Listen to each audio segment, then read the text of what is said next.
Tadi Bang, Iya. mulai tadi saya dengar perkataan Abang tentang sama Bang Januari. Siap. Kan saya melihat ini Bang sesuai dengan eksekutor salib pahlawan. Sebelum aku Bang bertanya sama Abang, Abang agamanya apa Bang? Saya Muslim, abangku. Saya Muslim. Saya Islam. Oke, Islam. Saya Bang Iya, Kristen Protestan. Protestan abang ya. Oke, sip. Ya. Jadi kayak gini Bang, karena kita kan ini adalah makhluk Tuhan semua kan. Siap, betul betul bang. Betul. Benar. Bang. Abang enggak membantah itu kan? Kita semua Enggak. makhluk Tuhan. Siap siap.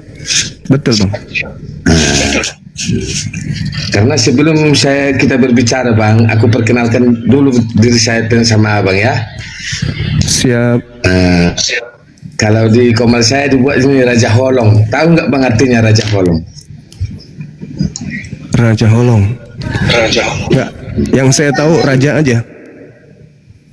Oh, kalau Holong nggak tahu artinya Bang ya? Enggak tahu. Kalau Holong Holong apa, Bang? itu kasih. Kasih. Alhamdulillah. Iya. Siap siap. Raja kasih berarti. Begini, Oke, Bang. sip. Saya Raja Kasih. Iya, Kenapa iya, saya iya. bilang Raja Kasih? Saya tidak mau melihat baik pun agama Muslim, agama yang diakui di Indonesia, yang susah tetap saya bantu. Oh iya siap. Sesuai dengan kemampuan saya. Iya iya iya iya. iya. Ya, Luar gitu, biasa Bang. bang ini. Iya. Jadi kenapa saya bilang kayak gitu Bang? Saya dulu pernah Muslim. Oh iya iya iya. Pernah Muslim, makanya saya lihat ini tema Abang sangat sama saya salib pahlawan. Saya enggak, memang saya tidak setuju ini Bang. Ini pertanyaan abangku, apakah eksekutor salib itu pahlawan? Itu pertanyaan. Iya. Kalau Jadi semua Bang Ya. yang di dalam komal-komal ini, kenapa Bang orang kita Muslim selalu membahas tentang agama Kristen? Saya tanya dulu Abang. Pertama Abang lah dulu karena kita lagi berbicara. oke. Alasannya yang pertama, agama Kristen itu memiliki amanat agung. Jadikanlah seluruh bangsa menjadi pengikutku. Itu ucapan makhluk yang keluar dari kubur. Dan terbukti Anda mengaku seorang Muslim dan sekarang betul-betul menjadi pengikut makhluk yang keluar dari kubur itu. Kami tidak mau sama nasibnya seperti abang. Cukuplah abang yang dari Islam pindah menjadi penyembah makhluk yang keluar dari kubur tersebut. Dan yang kedua, hal ini kami lakukan untuk mencerdaskan anak bangsa supaya mereka bisa memilih mana yang pantas untuk diibadahi, mana yang pantas untuk dituhankan, mana yang tidak. Gitu abangku. Yang ketiga, yang terakhir, untuk menjaga anak-anak Islam dari gerakan kristenisasi. Gitu abang. Silakan. Terima kasih Bang ya. Ini baru berdiskusi yang enak Bang buat saya. Iya. Kalau itu kan bahasa Abang, aku terima itu. Karena Abang selama saya mengikuti tadi, Abang membahas tentang isi Alkitab. Kenapa Abang tidak membahas isi Quran kepada manusia atau kepada yang ada mendengarnya ini? Oke. Saya jawab bang. Itu yang sangat saya kesalkan sama Abang. Abang seorang Muslim. Kenapa Ya. Abang harus membahas Alkitab kami, tidak membahas Quran Abang? Gitu maksud saya, Bang. Baik. Ya, baik. Al-Quran dan juga Bible itu berbicara mengenai salib. Meskipun kata salib itu diambil dari Al-Quran, tapi orang Kristen sudah familiar menggunakan bahasa Quran daripada bahasa Bible. Kalau di Bible itu artinya ksulon, bukan salib, ksulon. Ksulon dalam bahasa aslinya. Sedangkan ksulon itu dalam bahasa aslinya ketika di Indonesia kan artinya adalah pohon. Kata salib itu hanya diambil dari Al-Quran, dipakai di Bibelnya Anda. Ya entah apa tujuannya. Yang pasti mungkin salah satunya adalah untuk memurtadkan seperti yang Anda alami. Nah, ketika saudara saya ini bertanya, kenapa Anda harus membahas Bibel? Kenapa nggak membahas Al-Quran? Tadi kan saya sudah sampaikan 3 hal yang tadi itu. Itu alasannya. Dan Al-Quran ketika berbicara mengenai penyaliban, Bang, itu sudah final. Nabi Isa yang suci ini itu tidak disalib, melainkan diangkat oleh pencipta langit dan bumi ke langit. Jadi tidak ada alasan bagi kami kemudian untuk mengatakan bahwa Nabi Isa keluar dari kubur adalah jelmaan Tuhan, inkarnasi Tuhan, bla bla bla bla bla bla bla. Itu nggak ada. Kami sudah final. Allah mengatakan inni mutawaffik wa rafi'uka ilayya wa mutakhiruka minal ladina kafaru. Aku mengangkat engkau, aku mengambil engkau ke hadiratku dan membersihkan engkau dari orang-orang kafir. Nah, salah satu bukti membersihkan Nabi Isa dari orang-orang kafir, kami hadir untuk mengatakan bahwa Yesus itu tidak disalibkan. Yang disalib itu adalah orang lain. Dan itu Bible juga menguraikan indikasi itu secara kuat. Seperti itu, Abang. Itulah secara narasi Abang menyampaikan itu sama saya. Sama saya lalu saya bilang ya, lain dari penonton kita yang di bawah. Kayak mana, Baik, Bang? Setuju nggak, Bang? Setuju banget. Oke. Jadi kayak gini, Bang. Sebelum kita berbincang jauh lebih ke dalam kitab suci, kita ini kan memperkenalkan diri dulu kita, Bang, ya, Bang Juma. Ya. Baik, Bang. Jadi kayak gini, Bang. Coba saya tanya dulu Abang, mana lebih duluan, Quran atau kitab Injil? Sabar, Bang, sebelumnya boleh anak-anak kecil suaranya nanti kena pelanggaran kita. Oke. Anak-anak nanti kena pelanggaran rungkat komal kita ini, anak-anak kecil ini. Oke. Udah, Bang? Masih ada. Udah jelas? Anak-anak kecil ribut. Tunggu Bang bentar, saya apa kalau sama anak saya? Siap. Ke dalam kamar kalian, tutup ke dalam kamar, jangan main HP kalau bermain. Tutup ke dalam kamar, suara itu kuat. Bapak lagi ngomong. Ya nak ya? Masuk ke dalam kamar, masuklah.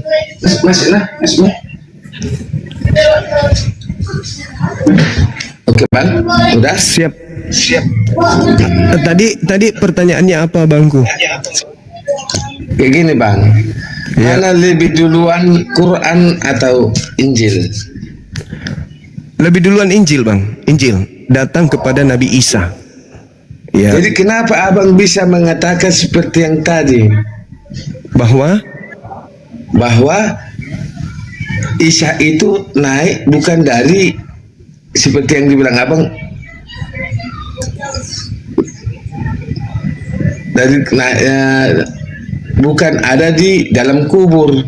Dia sesuai dengan kesaksian Quran, Isa itu naik ke surga. Itu gitulah dulu, Bang, naik ke surga kayak gitu. Kenapa Abang bisa menarasikan kesaksian itu dari Quran kayak gitu?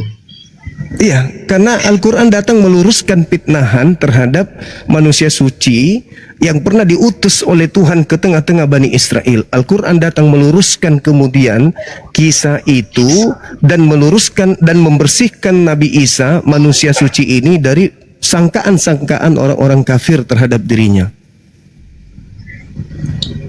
Gitu, Bang. Oh, itulah narasi Abang ya. Siap. Oke. Jadi kayak gini, Bang. Coba dulu, Abang kan udah mengetahui bahwasanya Isa itu manusia suci. Siap. Nah, jadi sebelum kita berbicara dulu tentang isi kitab Abang dengan isi kitab saya gitu. Karena saya tidak mau berdebat seperti orang lain. Saya tidak mau, karena apa? Sebagai orang kita bertuhan, kita harus berjiwa besar dan hati yang rendah.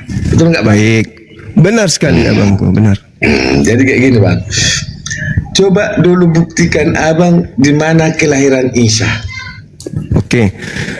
Jadi sekali lagi saya katakan, Abangku, Al-Quran itu datang meluruskan fitnahan orang-orang kafir terhadap Nabi Isa alaihissalam. Tidak semua yang diceritakan kemudian oleh Al-Quran itu adalah biografi seseorang per orang. Karena Al-Quran itu bukan buku yang dihasilkan dari hasil penyelidikan seperti kitab Abang. Al-Quran saya itu adalah kitab yang diwahyukan oleh pencipta langit dan bumi melalui Roh Kudus untuk menyampaikan kisi-kisi pokok, referensi pokok dari ajaran yang dibutuhkan oleh manusia setelahnya, setelah nabi-nabi maksudnya. Nah, oleh karena itu Al-Quran tidak menceritakan bahwa dia lahir di kota ini, enggak.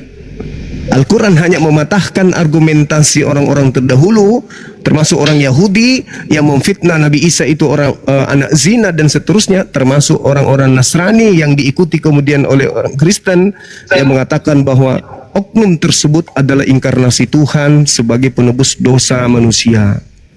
Al-Quran datang mematahkan argumentasi itu, pengajaran itu, Bang. Mak, Bang ya, tadi Abang ada mengatakan anak zina. Mak, Bang ya, kalau kami seorang Kristiani tidak pernah kami bilang anak zina Pak Yesus itu. Karena tapi kita, dalam kita jangan dulu jauh ke situ kita Bang. Siap.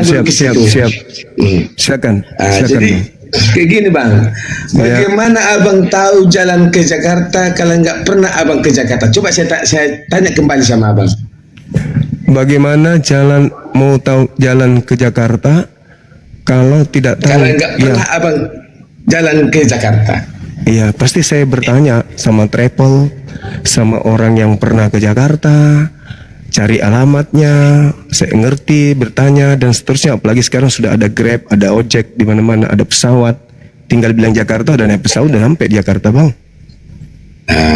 Jadi itulah jawaban Abang ya. Jadi kayak gini Bang. Iya. Karena orang yang tahu jalan ke Jakarta itu karena pernah dia berjalan di jalannya. Betul nggak Bang? Iya. Itu pada dasarnya. Kalau dulu Bang tidak ada Grab, tidak ada ini, karena pernah dia berjalan di jalan yang ke Jakarta. Betul nggak Bang? Betul Bang. Kecuali wahyu ilham. Kecuali ilham Bang ya. Kecuali ilham. Bukan gini wahyu. Bang. Kita bukan berbicara tentang kitab dulu ini Bang. Kita ini karena apa Bang? Aku dengar tadi perkataan Abang. Kenapa aku berkata demikian? Karena Abang berjemaah di dalam kitab kami, bukan berjamaah di dalam kitab Quran. Itu yang saya bingungkan dengan Abang. Apa karena Abang saya Islam berbicara KTP atau Islam betulan? Karena itu saya kita pertanyakan. Karena saya kemudian menyangga iman Kristen menggunakan Bible yang imannya Kristen bertentangan dengan Bible-nya sendiri. Karena kalau saya menyangga mereka dengan Al-Quran, mana mereka percaya dengan Quran. Tapi kalau saya sangga dengan Bible dan mereka menolak kebenaran itu, itulah anehnya. Di Bible-nya mengatakan A, tapi Kristennya mengatakan B. Itu lucunya itu di situ abangku. Oh, itulah narasi Abang, betul nggak Bang? Iya, sesuai dengan pertanyaan Abang. Bernarasi saya karena saya ditanya. Silakan. Oke. Karena kayak gini Bang, makanya saya tanya tadi Abang, dari mana Abang tahu jalan ke Jakarta kalau nggak pernah berjalan di jalannya? Betul nggak Bang? Iya. Pasti ada caranya Bang. Bertanya, mengikuti karena yang Abang lain. tadi kan bilang Isa itu Bang, kalau itulah di kitab Abang, Quran. Iya. Betul Bang? Betul. Jadi kami seorang Kristiani mempercayai ada Yesus, adalah Tuhan. Kami mempercayai dan sampai saat ini ada peninggalannya, bahwasannya hak kelahirannya, dan dia pun bernubuat dan membuat satu mukjizat. Ada mukjizatnya nyata. Makanya kami percaya, itu kepercayaan kami seorang Kristiani. Kalau kami seorang Kristiani tidak akan mau lagi goyang. Karena apa saya dulu Bang pernah jadi Muslim? Karena perkawinan kebanyakan. Betul nggak Bang? Iya. Tapi kalau namun dari hati, pertama seperti kita ini tidak akan mau Bang. Iya. Yakinlah Bang. Yakinlah. Karena apa? Pertama faktor perkawinan. Seperti saya lah. Udah 2 anak saya Bang. Dan saya bedanya Bang, Muslim dengan Kristen, aku langsung jujur aja. Saya pernah ke rumah orang Muslim, saya sebagai orang terasing di dalam rumahnya, ataupun di dalam klubnya, di dalam apa, di dalam ibadahnya pun saya sebagai orang terasing. Tapi kalau seorang Kristiani di luar dari agama Kristen itu tidak ada terasing, itu kami banggakan. Walaupun di agama Muslim, seperti contoh anak saya lah, sampai saat ini masih ada dua Muslim. Itu saya bilang sesuai dengan kita ini negara pemerintahan bang ya, sesuai dengan pasal 29 ayat 2. Tiap warga negara berhak memiliki agama sesuai dengan kepercayaan masing-masing. Dan saya mengakui itu karena saya adalah rakyat bangsa Indonesia. Dan saat ini anak saya ada dua di dalam saya, tidak saya paksakan agama Kristen. Karena apa? Sesuai dengan alih kepercayaan dia, sesuai dengan ada di negara kita. Iya. Karena apa? Antara Tuhan dengan manusia dibagi kami orang Kristen itu per individu, bukan bisa membawa anak atau istri sesuai yang pernah yang saya ajarkan di Muslim. Anak katanya bisa dibawa, istri bisa dibawa, nenek bisa dibawa. Maka saya bingung, dari mana bang? Coba buat abang dulu yang sesuai dengan Quran abang. Terkait apa ini abangku? Pernah aku dengar bang berjemaah, anak kita bisa kita bawa ke dalam surga, istri kita bisa kita bawa ke dalam surga, Betul. dan nenek kita bisa kita bawa ke dalam surga. Yes. Kalau antara Tuhan dengan manusia itu per individu. Oh, kalau kami enggak. Kami enggak bang, kami ada amal jariah. Kami ada amal jariah dalam Al-Quran surah Ar-Ra'd ayat 23. Kami umat Islam itu berkumpul kembali dengan keluarga kami di surga. Dan kalau tadi Anda mengatakan Anda merasa asing di Islam, berarti oknum atau Anda yang kemudian memiliki sesuatu yang mungkin masyarakat tidak terlalu nyaman dengan itu. Karena kalau kita berbicara mengenai kitab suci, di dalam Al-Quran surah Luqman ayat 13-14, umat Islam ketika orang tuanya beda keyakinan, wajib hukumnya mereka kemudian untuk taat kepada kedua orang tuanya. Itu perintah Al-Quran. Hanya ada yang satu mereka tidak taat, ketika orang tuanya mengajak mereka murtad, itu nggak boleh mereka ikuti. Tapi yang lainnya wajib hukumnya mereka menghormati, mentaati, mengayomi, melindungi, menjaga kedua orang tuanya. Itu wajib. Al-Quran surah Luqman yang mengatur itu. Sedangkan kalau di dalam Bible, Ulangan 13, anak kita, saudara kita, istri kita, orang tua kita, siapapun keluarga inti yang paling terdekat mengajarkan kita pindah agama, menyembah kepada Tuhan lain, wajib dibunuh. Oh, tidak ada bang, tidak ada. Silakan Anda baca di dalam kitab saudara Ulangan 13 nomor 14 dan seterusnya. Ulangan 13 nomor 14 dan seterusnya.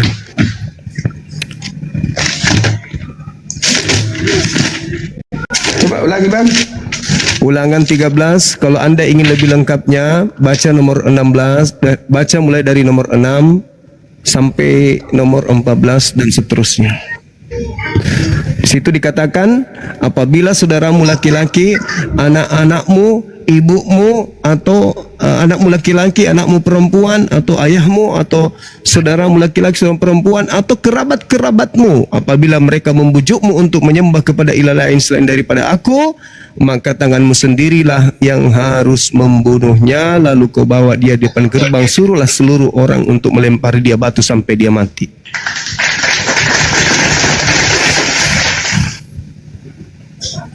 Tak ada bang tertulis di sini bang bilang kayak gitu bang. Silakan Anda baca. Bacakan ke saya supaya saya sadar kalau saya salah gitu bang. Oke, Baca bang. dari Ini saya bacakan ayat 6 bang ya. Saya bacakan. Ya, silakan. Apabila saudaramu laki-laki, anak ibumu, atau anakmu laki-laki, atau anakmu perempuan, atau istrimu sendiri, atau sahabat karibmu, membujuk engkau diam-diam, katanya marilah kita berbakti kepada Allah lain yang tidak dikenal olehmu ataupun oleh nenek moyangmu. Tidak ada di dalam sini bumi. Tidak ada. Baca bang, baca terus bang, baca. Oke, ini ayat 7-nya. Ayat 7 ini bang ya. Salah satu Allah bangsa-bangsa sekelilingmu, baik yang dekat kepadamu maupun yang jauh daripadamu, dari ujung bumi ke ujung bumi, tidak ada bang. Nomor 8. Nomor 8, maka janganlah engkau mengalah kepadanya dan janganlah mendengarkan dia. Janganlah engkau merasa sayang kepadanya. Janganlah mengasihani dia dan janganlah menutupi salahnya. Tidak ada bang. Baca terusnya 9. Ayat 9. Ini ayat 9 bang. Iya. Bacakan. Tetapi bunuhlah dia pertama-tama, tanganmu sendirilah yang bergerak untuk membunuh dia, kemudian seluruh rakyat.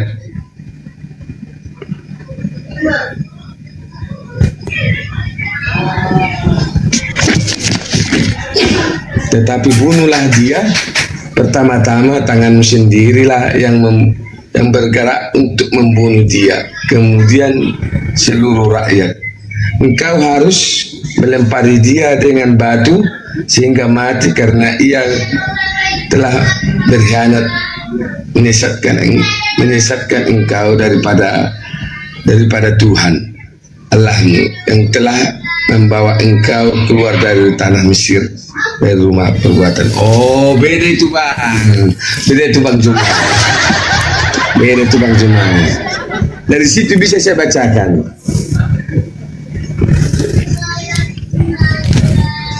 Contoh bang, pernah saya rasakan seperti yang saya bilang tadi sebelum kita apakan ini bang ya. Makanya saya kembali ke jalan yang benar. Apa? Meninggallah bapakku tahun 2010. Apa perkataan mantan mertua saya? Jangan ikut sah, itu kafir. Sementara yang mengenal saya dengan Tuhan adalah bapak dan ibu saya.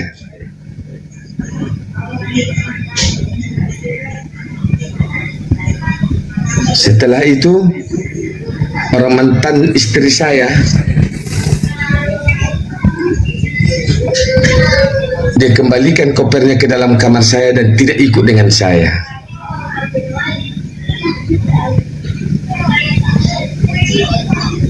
Maka dalam hati kecil saya, mulai hari ini engkau bukan istriku lagi, karena kau mendengar perkataan ibu bapakmu, karena kau tidak pernah mendengar perkataan suami.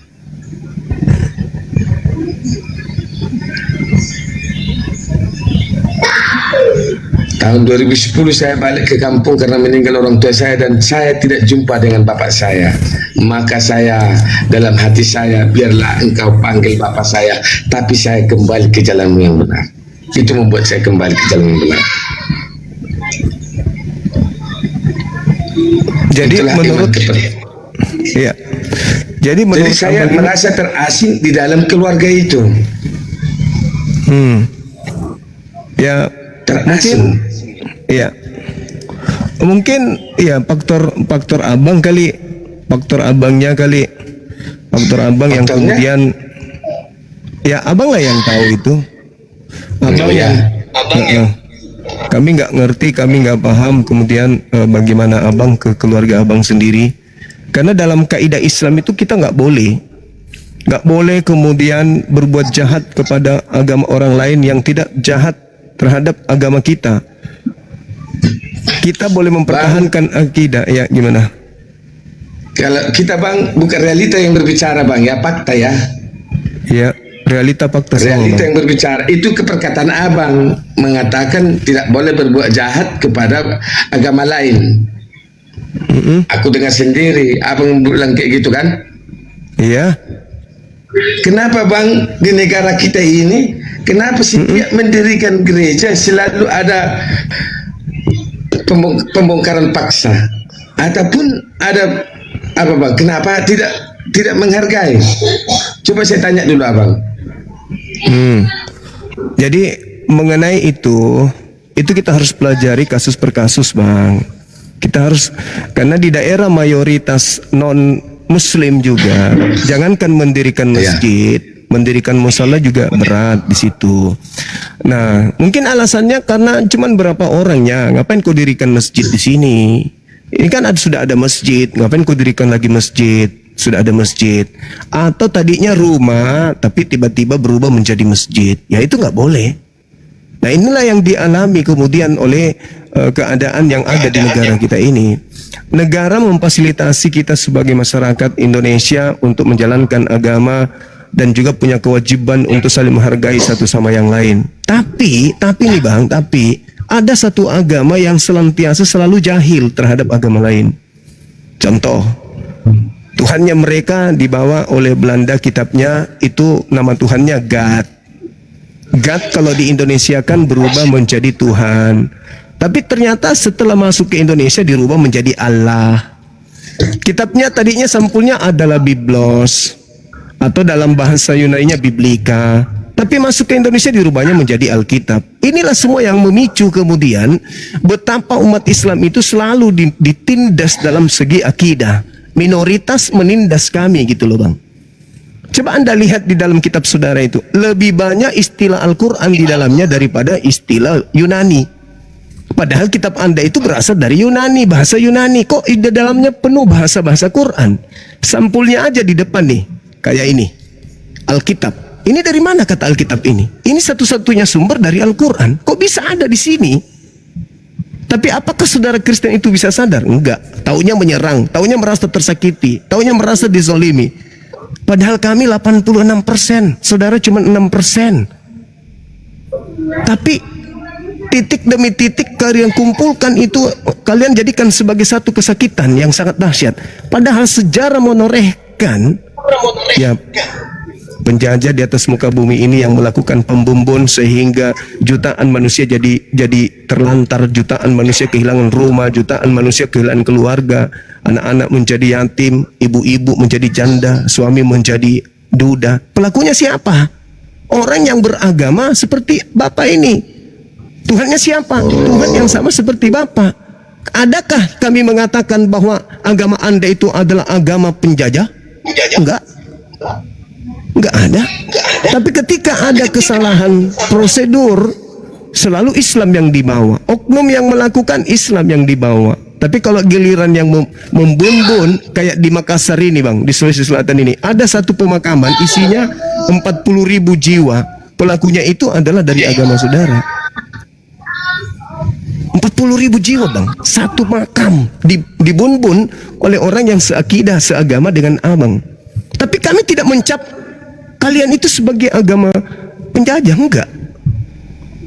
Berbeda dengan kalian ketika gereja diprotes, yang kalian bawa Islam. Ketika gereja diprotes, yang kalian bawa Islam. Padahal Al-Quran menggariskan, Qul lilladina amanu yaghfiru lilladina la yarjuna ayyamallah. Jadi Allah menggariskan suatu kaidah di Islam. Katakanlah wahai Nabiku Muhammad kepada orang-orang yang beriman, hendaklah mereka memaafkan orang-orang yang tidak takut kepada Allah. Memaafkan. Makanya di Islam di Indonesia ini Bang, kalau Anda melihat kami 80%, 86, kalian 6%, kalian dicintai, disayangi sama masyarakat Indonesia. Kami sayang sama kalian. Tapi mungkin dalam perlakuan kehidupan kita sehari-hari, ya setiap ada kesalahan Islam, setiap ada kesalahan Islam, setiap ada sesuatu Islam. Padahal Islam tidak mengajarkan itu. Tidak ada dalil di dalam Al-Quranul Karim untuk memerintahkan umat Islam merusak rumah ibadah. Tak ada. Dalam keadaan damai maupun dalam keadaan perang. Bahkan dalam perang pun umat Islam haram hukumnya merusak rumah ibadah agama lain di luar Islam. Haram hukumnya membunuh tokoh-tokoh agama lain, imam, pendeta, dan itu tidak boleh. Di Islam loh itu seperti itu Bang. Nggak boleh. Nah, sedangkan kalau kita baca di Bible, bunuhlah. Jangan kau biarkan apapun yang bernapas. Anak-anak, ibu-ibu yang menyusui bla bla bla bla bla, bunuhlah. Itu ada perintah dalam Bible Bang.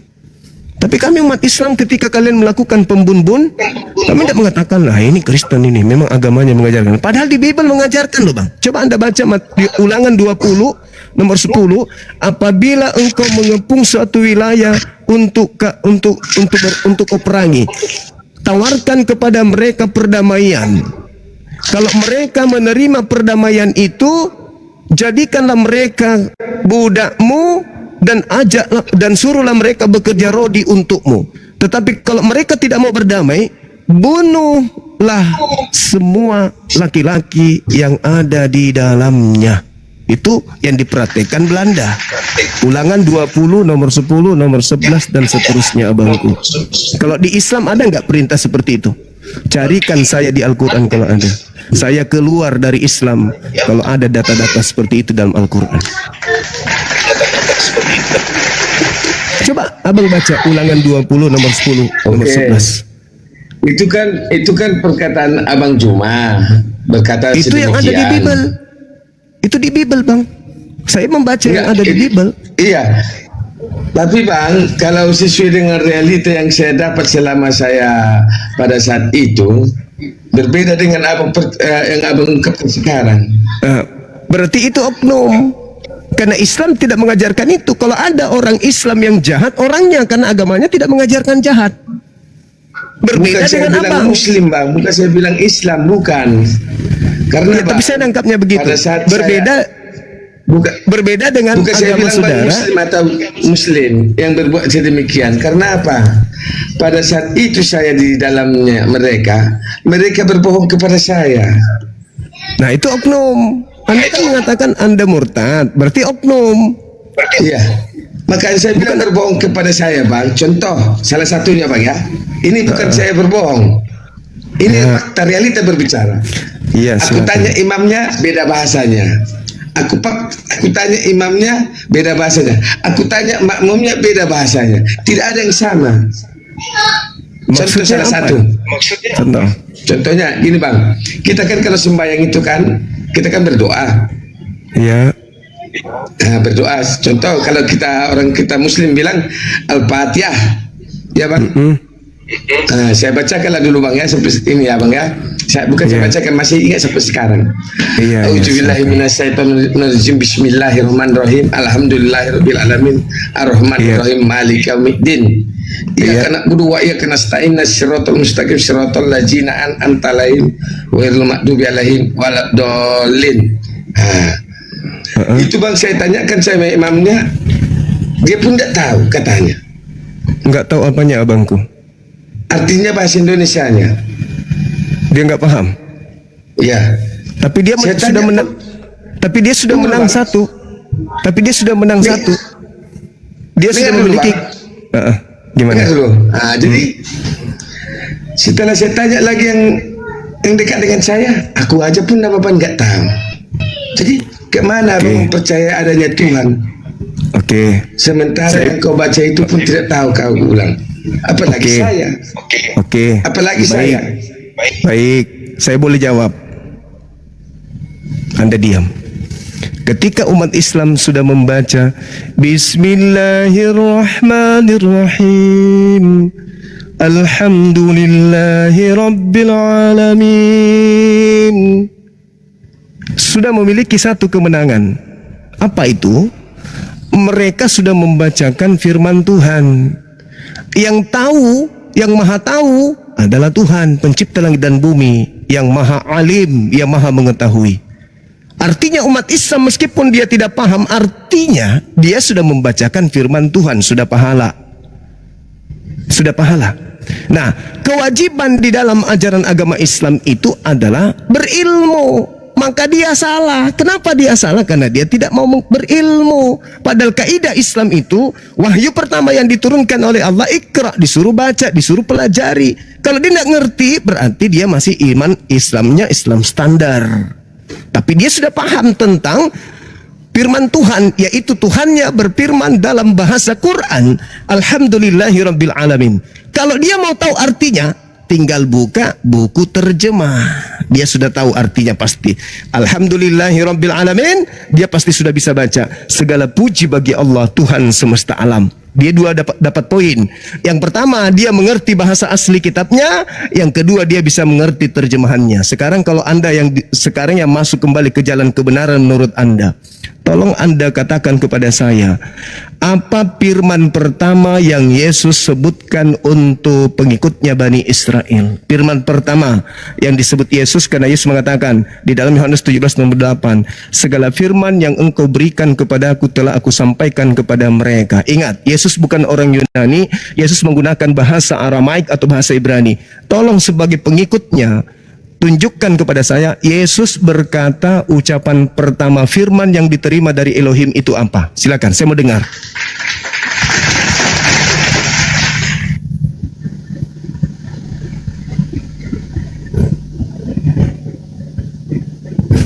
Buka mic-nya bang.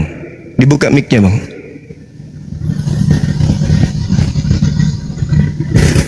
Dibuka mic-nya. Mic-nya dibuka. Ya. Tolong tunjukkan firman pertama yang Yesus sampaikan kepada muridnya itu yang mana? Ucapannya dalam bahasa Aram.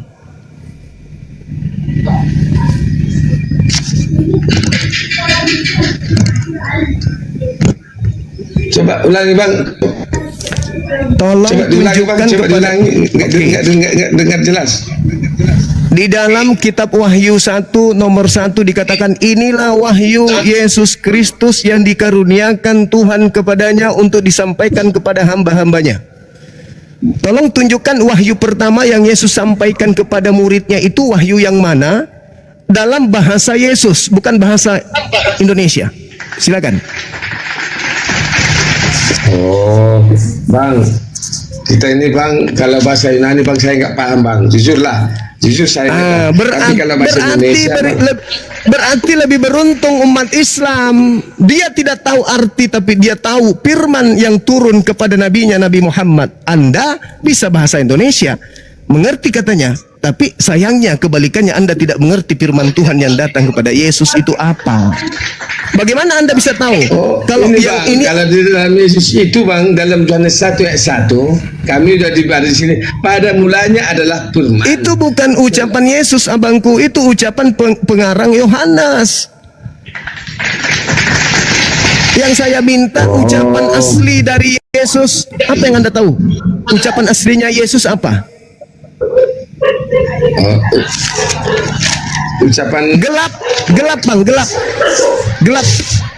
Kalian tidak mengerti firman yang diterima Yesus itu, kalian tidak tahu firman yang diterima Yesus itu, kalian gelap sama sekali. Anda tidak tahu. Umat Islam meskipun mereka tidak mengerti, tinggal buka terjemah, mereka sudah sampai padanya firman Tuhan yang diterima oleh nabinya. Subhanallah, masya Allah, masya Allah. Nah, sekarang saya mau tanya, mana ucapan Yesus? Ucapan Yesus pertama kali mana? Yang mana?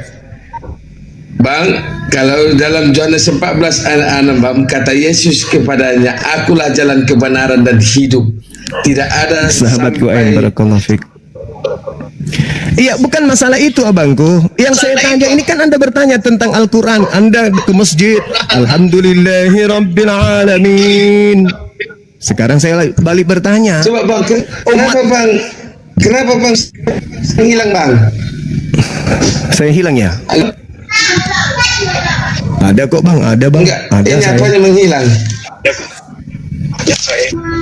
Oh, udah jelas bang, udah jelas, udah bisa. Ya, Anda saya bisa mengatakan menghilang loh. Anda bertanya kepada orang yang ada di masjid, imam dan makmum, apa artinya? Nggak tahu. Tapi mereka nggak kehilangan arah. Mereka tinggal buka terjemah. Oh, ini artinya.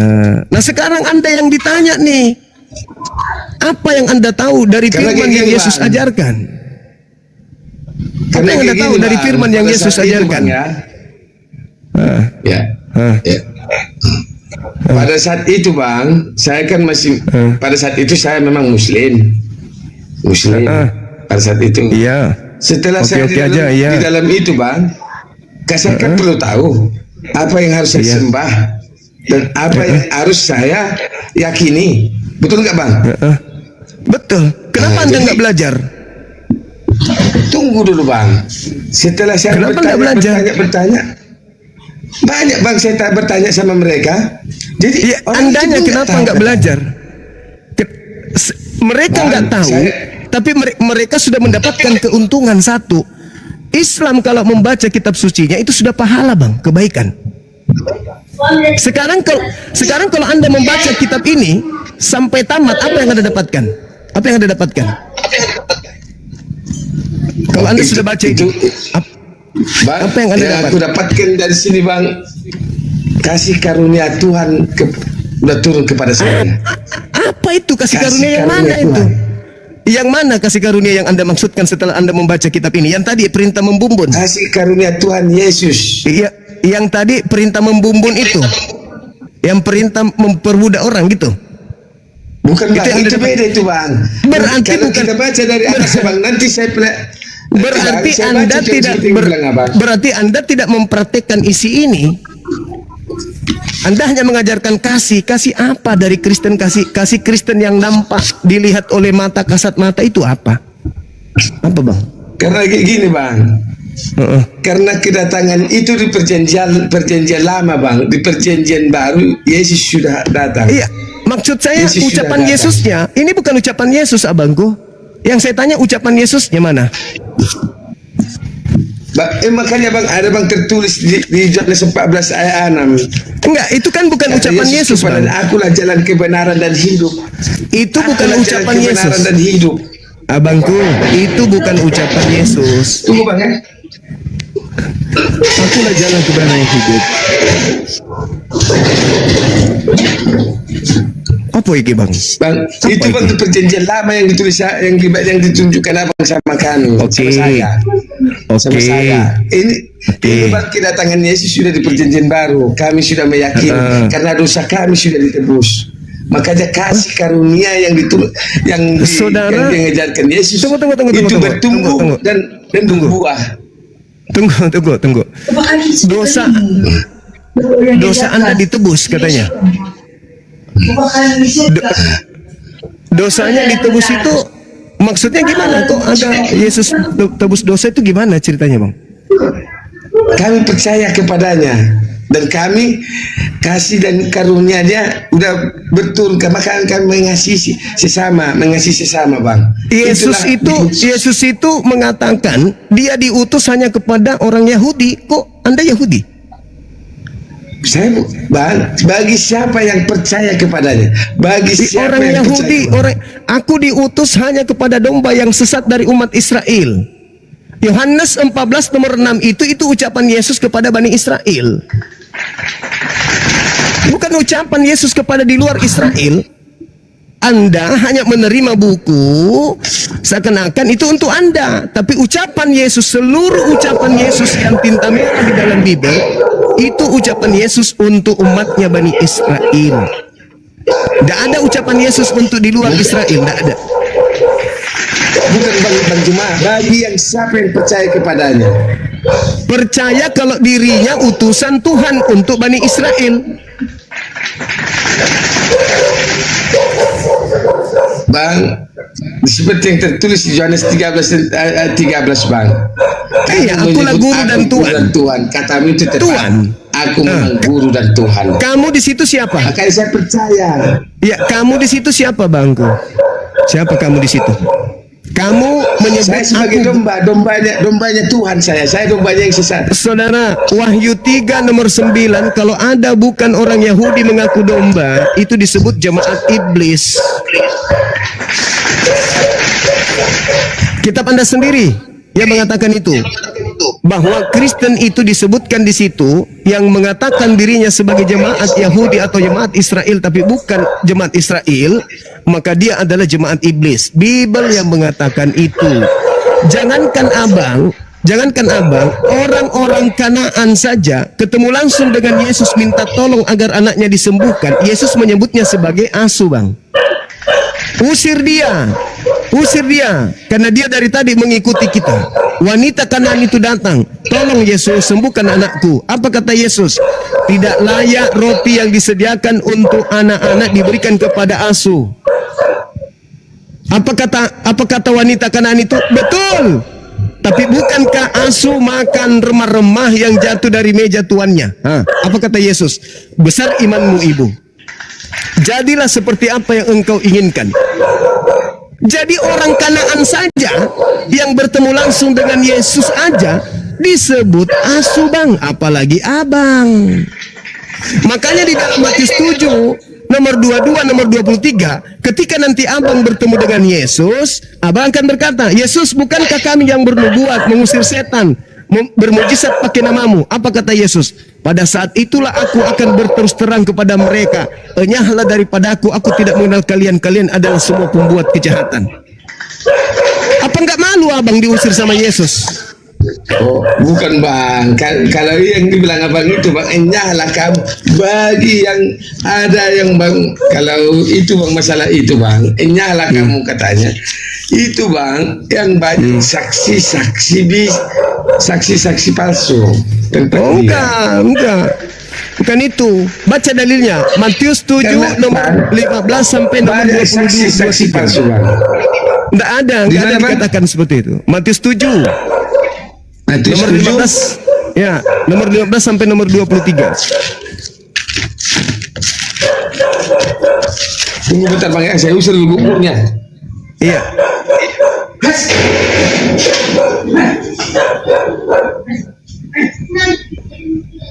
Ini bom nakal tengah malam masih menggonggong dia.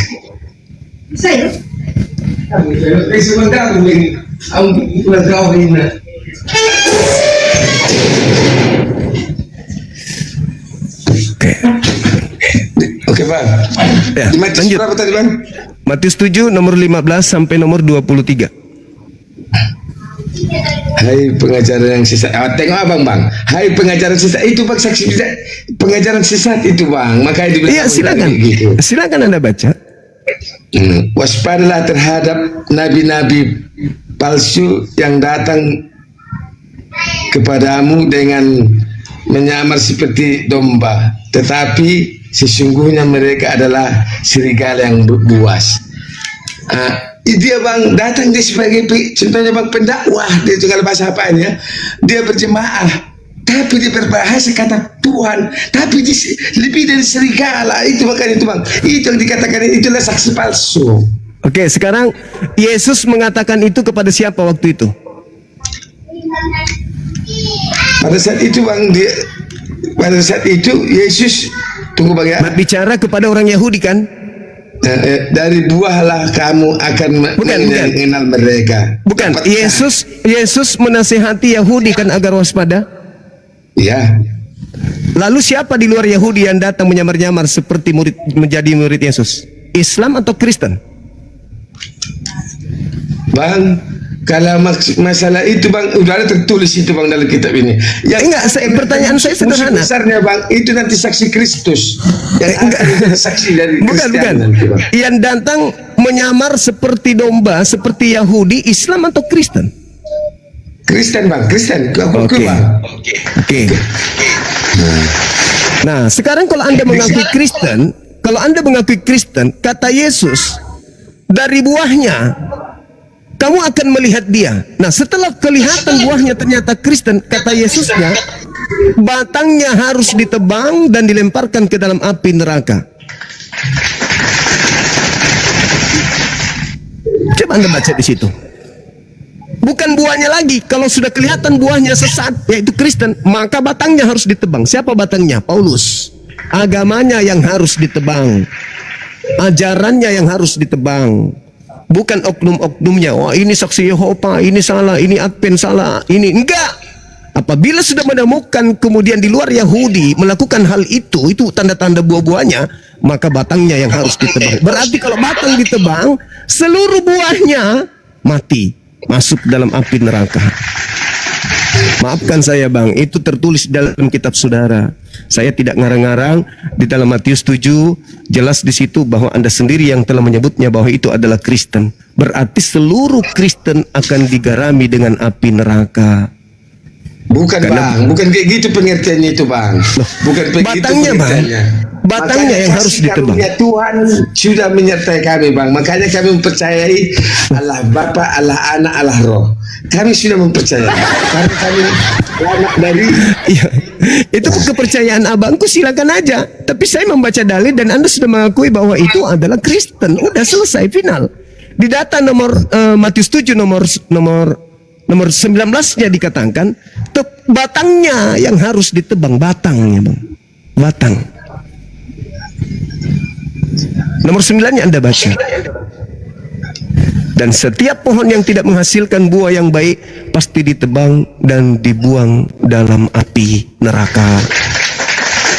Jadi kalau ditebang batangnya, ya semua pohonnya, semua buahnya, Advent, Katolik, Protestan, Pantekosta, Saksi Yehova, Mesias, ya semua mati semua kalau batangnya yang ditebang, nggak ada lagi cerita.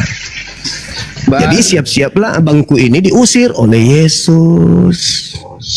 Oh, kalau kami, Bang, sudah di dalam kitab kami, Bang. Karena di dalam kitab ini, Bang, terjemahannya harus dibaca dengan detail. Oh iya. Apa? Kalau itu iya. Sesat, Bang, di dalam kanan kita tidak detail. Betul sekali. Makanya saya katakan baca nomor 9-nya supaya detail. Tebang di situ pohon di situ yang menghasilkan buah-buah Kristen. Karena kayak gini, Bang, kalau kita baca, Bang, di ayat berapa nih? Di Matius 7 di apa ini dibacakan, Bang? Dari buahlah kamu akan mengenal mereka. Dapatkah orang memetik buah anggur dari semak duri atau buah ara dari rumput duri? Jadi kita, Bang, harus kita mengerti. Harus kita mengerti buah kasih yang diturunkan, kasih karunia Tuhan Yesus kepada manusia melalui kasih karunia yang diturunkan Tuhan Yesus kepada kami. Nah, kasih itu, saudara, kasih itu ada dua: kasih kepada Tuhan, kasih kepada manusia. Kasih kepada Tuhan mentaati perintah Tuhan. Perintah Tuhan yang mana kemudian yang saudara lakukan sampai Anda menyembah Yesus, makan babi, tidak bersunat, ibadah minggu? Perintah Tuhan yang mana? Di mana Tuhan memerintahkan ibadah minggu? Di mana Tuhan memerintahkan Natal? Di mana Tuhan memerintahkan makan babi? Di mana Tuhan memerintahkan menyembah Yesus untuk kemudian memelihara kulub? Itu perintah Tuhan yang mana? Berarti tidak ada. Kalau begitu Anda tidak kasih kepada Tuhan. Anda tidak melakukan kasih yang pertama, yang terutama, yaitu mentaati perintah Tuhan. Kata Yesus ketika ditanya, Yesus, Guru, apa yang harus aku lakukan sampai aku bisa memperoleh hidup yang kekal? Matius 19 nomor 16. Apa kata Yesus? Lakukan segala perintah Bapa. Perintah Bapa ibadah Sabat atau ibadah Minggu? Perintah Bapa makan babi atau jangan makan babi? Perintah Bapa kulub atau jangan kulub? Inilah makanya Yesus mengatakan, aku tidak mengenal kalian. Kalian semua adalah pembuat kejahatan. Bapakku mengajarkan A, kalian mempraktekkan Z. Sebelum Anda diusir, Bang, kalau Anda tidak mau kembali ke Islam, silahkan aja. Tapi kalau saya, sebelum Anda diusir, pikirkan lagi deh. Anda sudah pernah masuk ke dalam Islam hanya gara-gara orang itu tidak mengerti arti Al-Fatihah, Anda keluar. Hanya gara-gara Anda tidak diterima di keluarga Anda sendiri, Anda keluar. Padahal Anda sudah diberi kesempatan satu kali, Masya Allah. Karena permasalahannya itu, Bang, permasalahannya kayak gini, Bang. Di dalam kasih karunia Tuhan, kami sudah jelas, Bang. Apa yang jelas, Bang? Kalau begitu tolong saya minta data jaminan Yesus kepada orang yang menyembahnya itu tertulis di mana? Ini, Bang. Di Yohanes 14 kata Yesus kepada akulah jalan kebenaran dan hidup. Iya. Jalan kebenarannya apa? Seorang pun yang datang kepada Bapa kalau tidak melalui aku. Nah, sekarang jalan kebenaran yang merupakan jalan Yesus itu yang mana? Menuhankan Dia.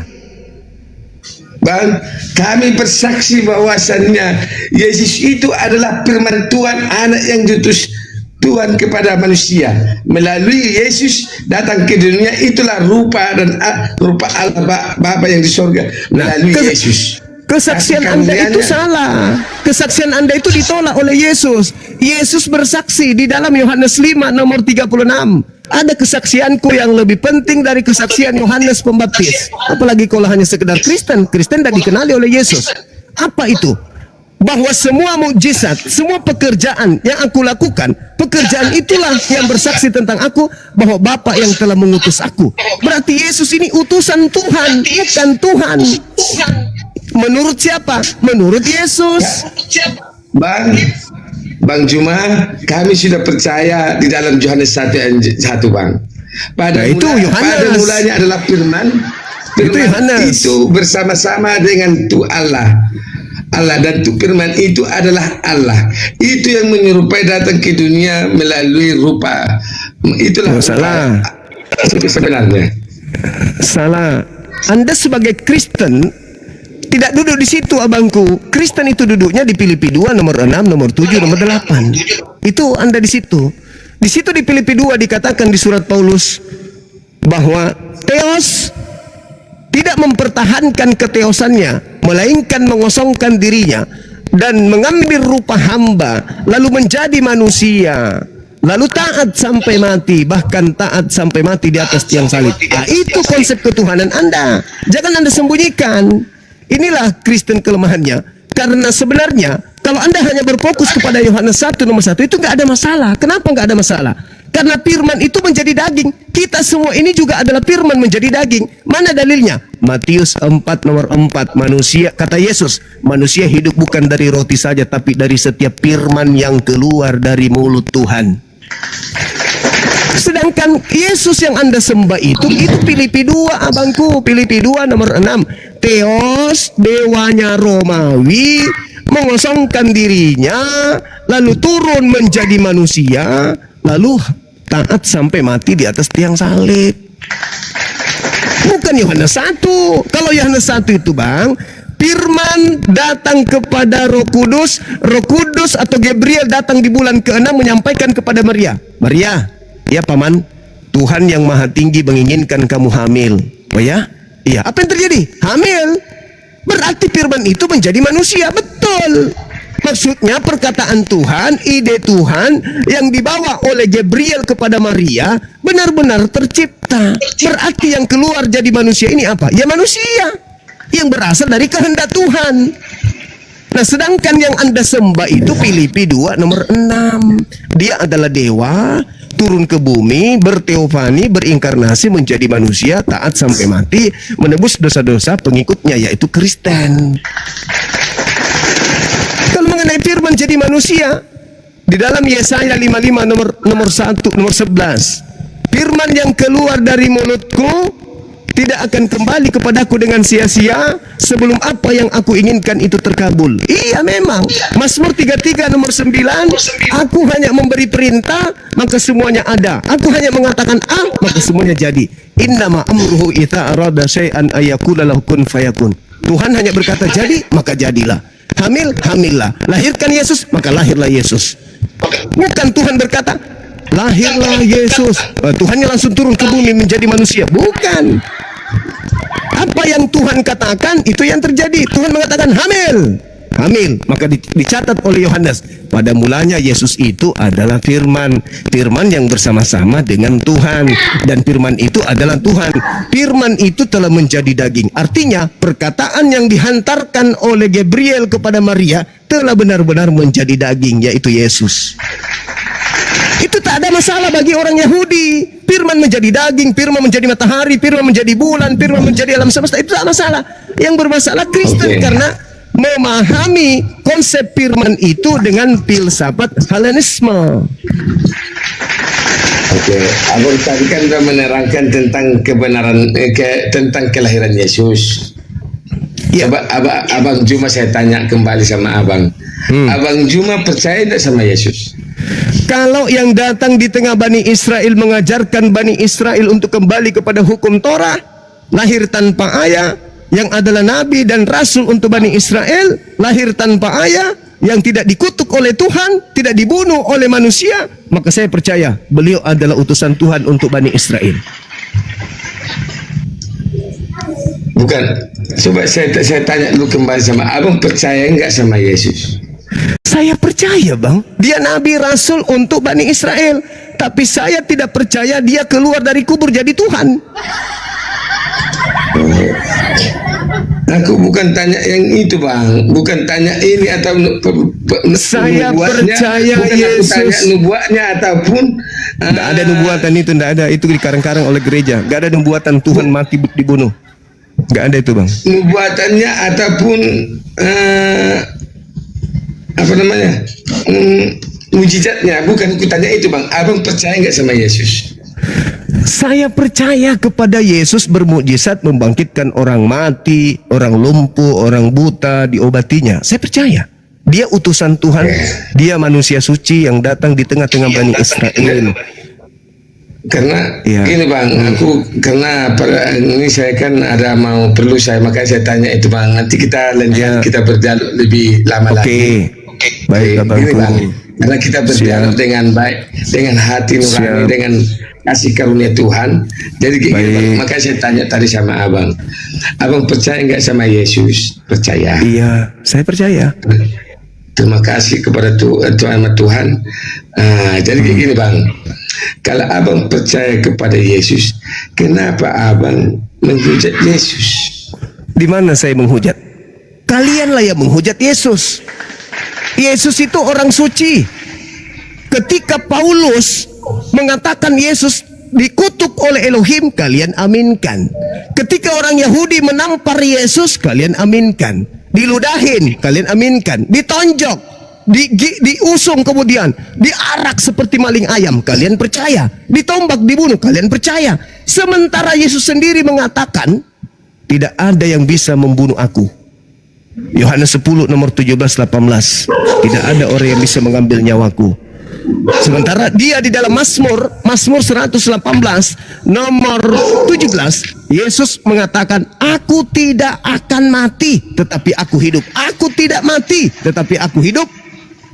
Dan Tuhan tidak membiarkan Yesus mati. Yang dibunuh oleh orang-orang jahat adalah salah satu dari mereka sendiri. Sementara Anda Kristen ini datang belakangan dari Roma, bukan datang dari Yahudi. Orang Roma diajarkan kemudian oleh orang Farisi. Ingat, Bang, Yesus itu ketika datang di tengah Bani Israel terpecah menjadi dua golongan. Yang pertama menjadi pengikutnya, yang kedua menjadi musuhnya. Siapa yang mendirikan agama Kristen? Paulus. Apanya Paulus Yesus itu? Musuhnya. Bukan murid-murid Yesus yang mendirikan agama Kristen, bukan.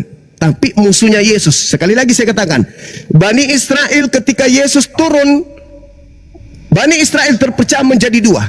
Yang pertama yang mengikutinya, kelompok kecil, kelompok besar yang membencinya.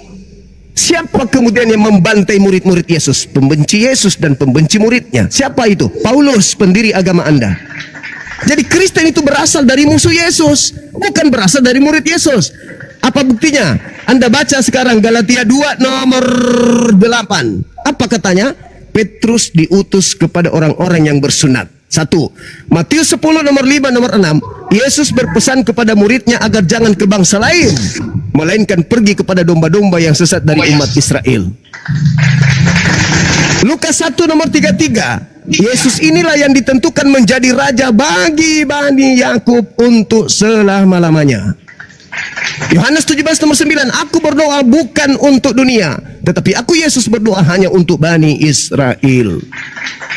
Jadi yang mendirikan agama Kristen menyembah Yesus, menebus dosa pakai darah Yesus, kemudian dosa ditebus oleh Yesus. Yesus adalah jelmaan Tuhan. Yesus membatalkan semua firman Tuhan. Yesus dikutuk di atas tiang salib. Itu musuh Yesus, bukan pengikut Yesus. Silakan Anda pelajari lagi. Saya percaya abang ini adalah orang yang mau belajar, buka Bible, belajar hingga sampai kepada kebenaran. Silakan kalau abang mau istirahat, bisa di kesempatan lain bisa berdiskusi lagi dengan kami di sini. Insya Allah kalau tanpa hujatan kami akan layani dengan baik. Saudara saya sopan, kami hormat. Itu abang. Kayak gini, Bang. Baik. Biar saya tunjukkan sama Abang. Silakan. Firman-Nya Yesus menubuatkan Paulus, ya. Boleh. Oke. Boleh. Tetapi firman Tuhan tetapi firman Tuhan kepadanya. Anda Pergilah. baca di Kisah Para Rasul. Kisah Para Rasul. Pergilah, sebab orang ini adalah pilihan bagiku untuk memberitakan namaku kepada bangsa-bangsa lain serta raja-raja orang Israel. Oke, boleh saya berargumen? Boleh. Dia Boleh. datang kepada Ananias. Itu terjadi setelah penyaliban. Sebelum penyaliban, Yesus berkata, adalah lebih baik, Yohanes 16 nomor 7, adalah lebih baik jikalau aku pergi. Sebab jikalau aku pergi, maka seorang penghibur itu tidak akan datang. Tetapi kalau aku pergi, maka dia akan datang. Aku harus pergi supaya roh kebenaran itu datang, supaya penghibur itu datang. Jadi Yesus pergi supaya datang orang lain, penolong lain. Sekarang, menurut saudara, kalau Anda baca Yohanes 16 nomor 7, nomor 8, menurut Yesus yang datang Yesus atau penghibur lain?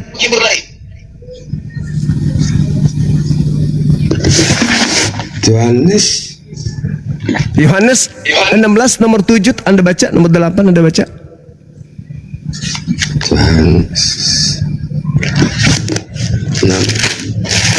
Yohanes 16. Iya.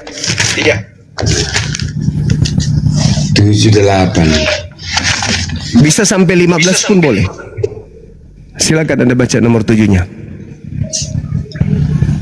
Namun benar yang kau katakan ini kepadamu adalah lebih berguna bagi kamu jika aku pergi, sebab jikalau aku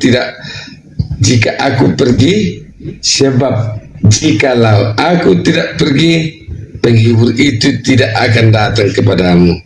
Tetapi jikalau aku pergi, aku akan mengutus dia kepadamu. Nah, tengok bang, aku akan mengutus dia kepadamu. Aku akan mengutus dia kepadamu. Sudah berkata, Abangku. Yesus pun sudah berkata. Oke, saya bantah. Dalam bahasa Yunaninya tidak ada kata aku. Yang ada di situ kata pempo. Pempo itu mengutus kepada kalian, mengutus kepada kalian, bukan aku. Ingat Yohanes 14 nomor 16, aku akan minta kepada Bapa agar Bapa mengutus seorang penolong lain. Kata aku itu penambahan dari Lembaga Bible Indonesia. Silakan Anda baca original teksnya. Itulah fungsinya original teks bahasa Yunaninya. Di situ hanya berkatakan pempo. Pempo itu artinya mengutus, bukan aku mengutus, tapi cuma mengutus. Siapa yang mengutus? Baca Yohanes 14 nomor 16, aku akan minta kepada Bapa agar Bapa mengutus seorang penghibur, seorang penolong lain. Nah, sekarang pertanyaannya bukan di situ, abangku. Aku harus pergi, sebab kalau aku tidak pergi, penghibur itu tidak datang. Pertanyaan saya, yang datang setelah Yesus pergi siapa, bang?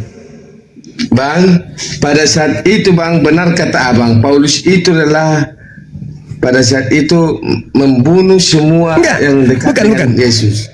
Maafkan saya, bang. Maafkan saya. Kata Yesus, aku harus pergi, sebab kalau aku tidak pergi, penghibur itu tidak datang. Pertanyaan saya, yang datang setelah Yesus pergi siapa, bang? Kalau di sini dibuat bang, kalau di sini penghibur lain, penghibur lain bang. Nah, yang datang kepada Paulus siapa? Penghibur lain atau Yesus? Coba dia akan ucapkan dunia dan rusak kebenaran dan penghakiman. Udah jelas bang di sini bang. Iya, yang datang setelah Yesus, Yesus. Iya jelas memang. Yang datang setelah Yesus, Yesus atau penolong lain?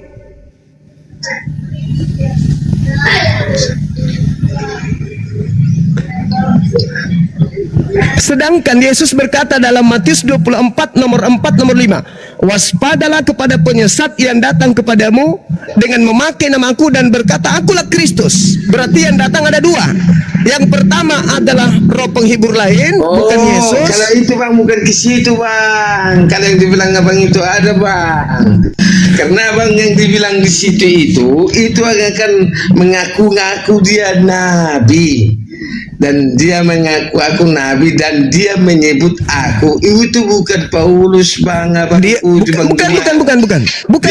Saya tidak menuduh Paulus. Nabi, bang. Saya tidak menuduh Paulus. Saya hanya mengatakan Yesus berpesan kepada kedua murid-muridnya. Satu, Yesus berpesan aku harus pergi. Kalau aku tidak pergi, maka roh Kudus atau roh kebenaran itu atau roh penghibur itu tidak datang. Berarti ada roh kebenaran datang setelah Yesus pergi. Ada juga penyesat yang datang, satu, mengaku-ngaku Yesus. Penyesat datang memakai namaku dan berkata, akulah Kristus, jangan kamu percaya. Jadi menurut Yesus ada dua yang datang setelah dia pergi. Yang pertama adalah roh kebenaran atau penghibur. Yang kedua adalah roh penyesat mengaku Yesus. Pertanyaan saya kepada abang, yang datang kepada Paulus mengaku sebagai penghibur atau mengaku sebagai Yesus? Kalau dia mengaku Yesus, berarti dia adalah penyesat. Kalau dia mengaku penolong atau penghibur, berarti dialah penolong yang dinubuatkan Yesus yang harus datang setelah Yesus pergi. Silakan Anda renungkan. Silakan Anda pikirkan.